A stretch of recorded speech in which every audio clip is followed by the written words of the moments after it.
முதுகெலும்பு என்று எல்லாரும் கூறுகிறார்கள். தேர்தல் போயிடுச்சுன்னு வச்சுக்க, அதுக்கப்புறம் நாங்கள் அடிமை மாறி வாழ்கிறோம். இன்றைக்கு விவசாயி நெல் மட்டும்தான் வயலில் சாகுபடி பண்ணணும், வாழை கரும்பெல்லாம் போட்டால் வயல் அழிஞ்சு போடுன்னு சொல்லி ஒரு வருவாய் நீதிபதி செல்வராஜ் ஒரு உத்தரவை போடுகிறார்.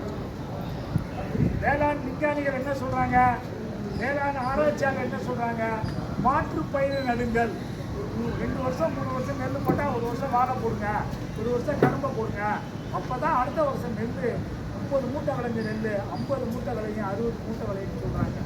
ஆனால் வருவாய் நீதிபதி கையூட்டை பெற்றுக்கொண்டு நெல்லு தான் சாடி போகணும், வாழை கரும்பெல்லாம் போடக்கூடாது.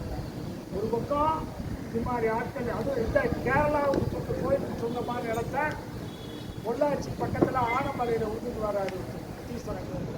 அந்த நிலத்துக்கு உத்தரவு போடுறாரு.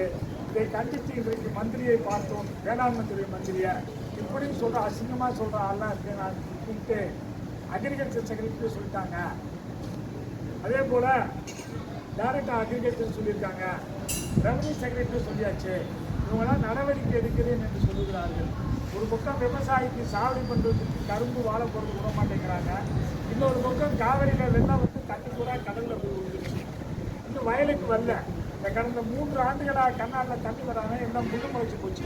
அதெல்லாம் தண்ணியை விட்டால் கடற்மலைக்கு சேரவே இல்லை. எங்கள் வயல்லாம் முசலில் இருக்குது, வடகரை வாய்க்கால் இருக்குது, வல்ல வாய்க்கால் மேற்கு வாய்க்கால்லாம் கடற்மலையில் தண்ணியே வரல. தண்ணி விட வேண்டியது அரசனுடைய கடமை, அதை அரசு செய்ய வேண்டும். அதே போல் கர்நாடகாவில் வட்டல் நாகராஜ் அப்படின்னு குத்தியார் மேகதாதுங்கிறார், அவரால் என்ன பண்ண முடியும்? சுப்ரீம் கோர்ட் சொல்லிச்சு, என்ன சொல்லிச்சு, கர்நாடகா மாதம் காலத்தில் தண்ணி திறந்து சொல்லிச்சு. 1892க்கு முன்னாடி கர்நாடகா வெறும் 50,000 ஏக்கர் தான் காலி பண்ணிச்சு. 1890 மெட்ராஸ் ஒரு சம்பவம் நடக்குது அவனுக்கு தெரியல போட்டு அவங்க 90,000 ஏக்கரு, நம்ம 700 டிஎம்சி 35 லட்சம் ஏக்கர் சாடி பண்ணோம்.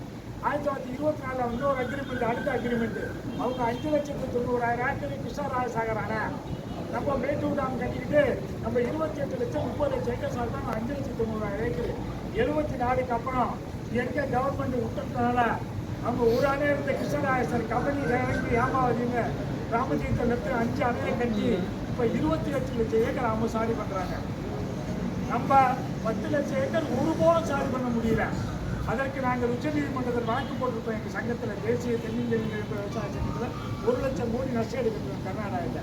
அரசு எங்களை ஆதரிக்க வேண்டும், கேட்க வேண்டும் என்பது. அது இல்லாமல் மாதம் காலையில் தண்ணி திறக்கணும். தண்ணி திறந்தால் வெள்ளம் வந்தால் இந்த வெள்ள நீர் வருகின்ற மாநிலமாக தமிழகத்தை வைக்கக்கூடாது என்பது வழக்கு திறந்திருக்கோம். அதற்காக போராட்டம் நடந்தது. எழுதி கொடுத்துருக்கோம், இன்னைக்கு எழுதி கொடுத்துருக்கோம், கலெக்டர் தான் எழுதி கொடுத்துருக்கோம். கடமடைக்கு வரலன்னு சொல்லி இன்றைக்கு இங்கே எழுதி கொடுத்துருக்கோம். எத்தனை விவசாயிகள் கடமடைக்கு வராமல் பாதிப்பு சார்? 8 லட்சம் ஏக்கர்ல 4 லட்சம் ஏக்கர் சாடி பண்ண சார், அப்படியே கிடைக்கும், பாதி அப்படியே கிடைக்குன்னா. அரசு என்ன சொல்றாங்க, அதிகாரிகளோ அரசு அமைச்சரோ என்ன சொல்றாங்க, ஏன் கடமடை தனி